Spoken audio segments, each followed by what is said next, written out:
कैसे कटल गावाला की रहे फुलपुर रहे फुलपुर कैसे कटल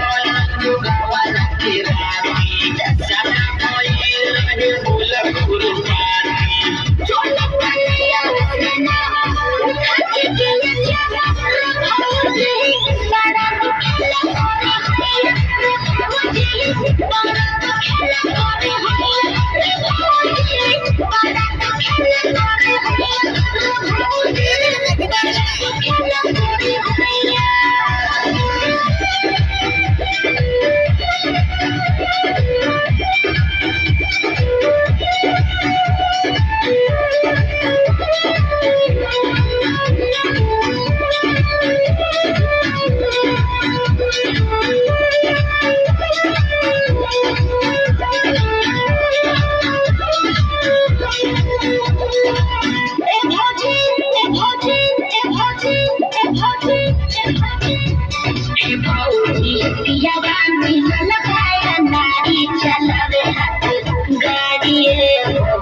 आजके तालाब हो जाई पोखरी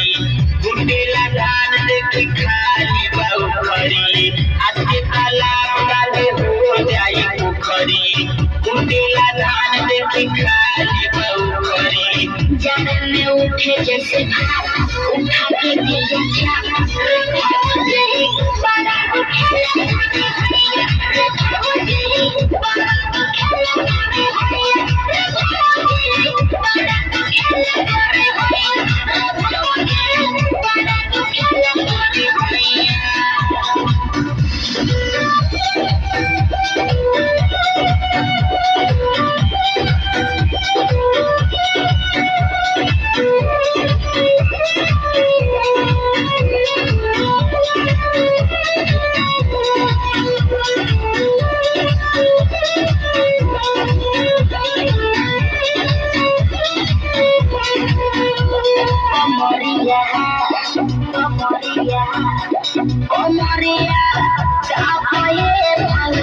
उठला है अंग लहरिया मरिया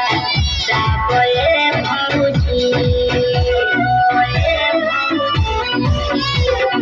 मरिया जाबे भौजी कमरिया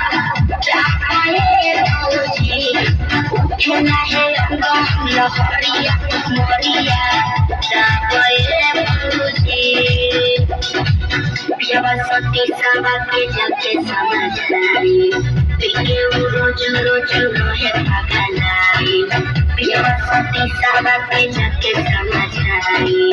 पिके रोज रोज रहे पगलाई करेला रोज रोज उठा के दिया छाप